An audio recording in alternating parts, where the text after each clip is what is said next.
যারা দুর্নীতি করছে তাদের বিরুদ্ধে ব্যবস্থা নিচ্ছি। আজকেও একটি ব্যবস্থা নিয়েছি। একজন শিক্ষা অফিসার সে এই দুর্নীতি করত, আমি একটি টেলিভিশনে দেখেছি সোর্স থেকে, এবং তার বিরুদ্ধে আমরা ব্যবস্থা নিয়েছি। যখনই আমরা পাই আপনাদের মতো মিডিয়া থেকে, সাথে সাথে আমরা তদন্ত করি, সাথে সাথে ব্যবস্থা নেই।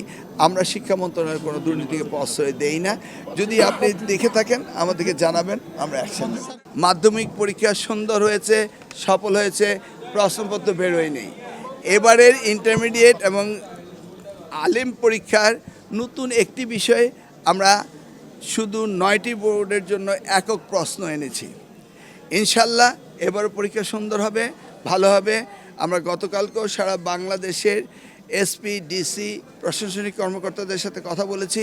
আমি সারা বাংলাদেশের প্রত্যেকটি বোর্ডে ঘুরে ঘুরে মত বিনিময় করছি। শিক্ষার মান উন্নয়নের জন্য কী কী করা যায়, শিক্ষায় শিক্ষকদের কী কী অসুবিধা রয়েছে, প্রাতিষ্ঠানিক কী কী দুর্বলতা রয়েছে, সেগুলি আমি সকলের সাথে আলাপ করে সেই বিষয়ে ব্যবস্থা নেওয়ার জন্য আমার এই শপথ।